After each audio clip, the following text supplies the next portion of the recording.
Rightio, g'day folks, Aaron here from 4x4 East Coast, and today we're going to look at my new rear end.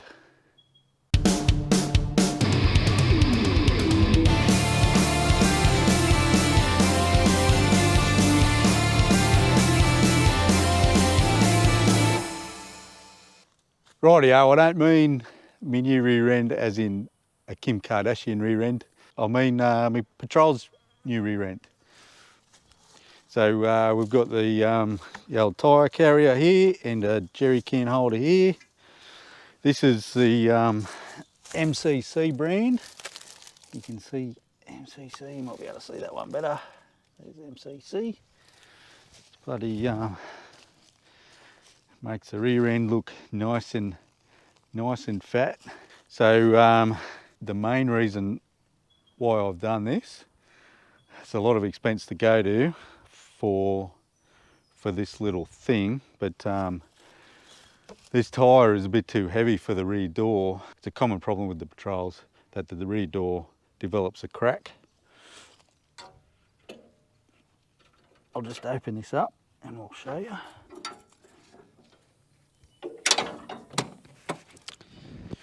So here's the crack in the door.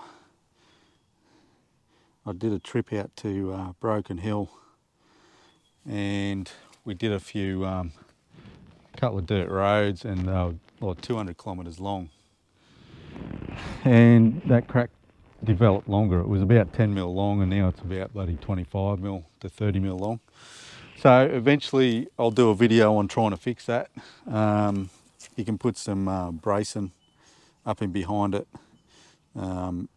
Weld this out and put some tacks in the bracing. But anyway, I've taken the tyre holder off the rear door, so there's no weight on the rear door now at all. I really like the look of this bar. It strengthens up the rear end. If I did my research a bit better, I could have bought one with the built-in tow bar, so I could get rid of this tow bar and at least you'd have a little bit more ground clearance when you're hitting the gnarly trails. So here's the latch set up. We've just got a pin. It comes out. It's on a tether, so you can't lose it. And then these latches are nice and bulky. Really good adjustment in them. And then you just pull it out, swing it out like that. And around this side, there is a little locking pin that locks it there, so it won't roll back on you when you've got it all open and you're on the side of a hill. I bought this online through Superior Engineering. They were pretty good. They rang me up straight away, said there's going to be a 5 or 6 week wait on the bar, and as soon as it was ready, the lady from Superior rang me and said, it's basically on its way, and they sent me an email confirmation as well. So it took about 6 weeks. That was over Christmas time too, so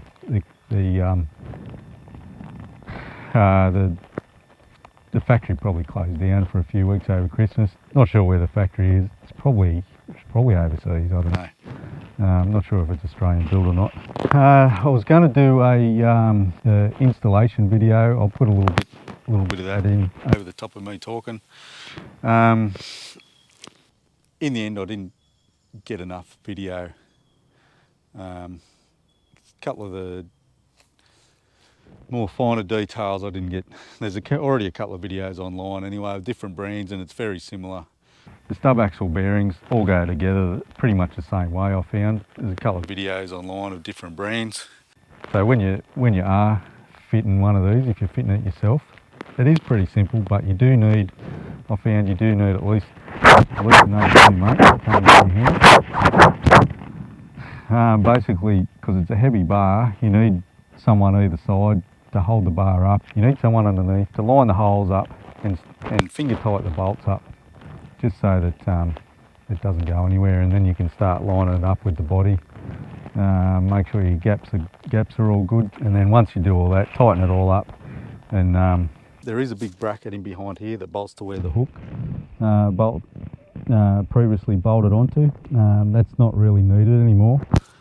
I was thinking about bolting it to this, but it's just going to get in the way. I never used it. I think I'm going to sell it with the old bar. So there's just three points where it attaches, either side of the chassis, and then there's a big bracket in the middle, which you can get to. You put these bolts in first in the chassis, and then this bracket here you can put in later on, before this goes on. And then once that's in, tension it all up, and Bob's your uncle.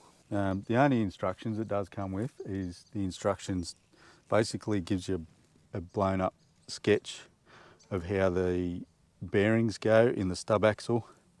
It's pretty simple. Just make sure you grease it all up. Yeah, apart from that, I'm pretty happy with it. Makes the old patrol look nice and fat in the rear end. And the only trouble with it is it takes a little bit longer to put the shopping in. So as it is now, Tracy doesn't drive it because you've just got, she only puts the shopping on the back seat, because every time you want to open the back door, you've got to open up at least one of these, and if you want to get into both sides, you've got to open up both of them.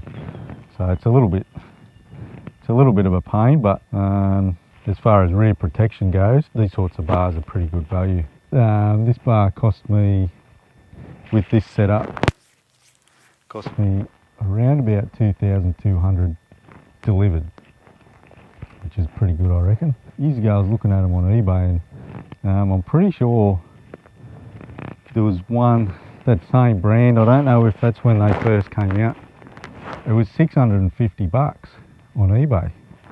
And so I had it in my watch list for ages. I didn't have the money to buy it. I was going to buy it if it stayed at that price, but then all of a sudden the price just shot up to $2,000, and they took them off eBay and started selling them through retailers then. So yeah, I missed out on that one. So rightio, we're going to mosey on back out of the bush, and I hope you enjoyed this video, and give it a thumbs up and hit the subscribe button. Okie doke, catch you later.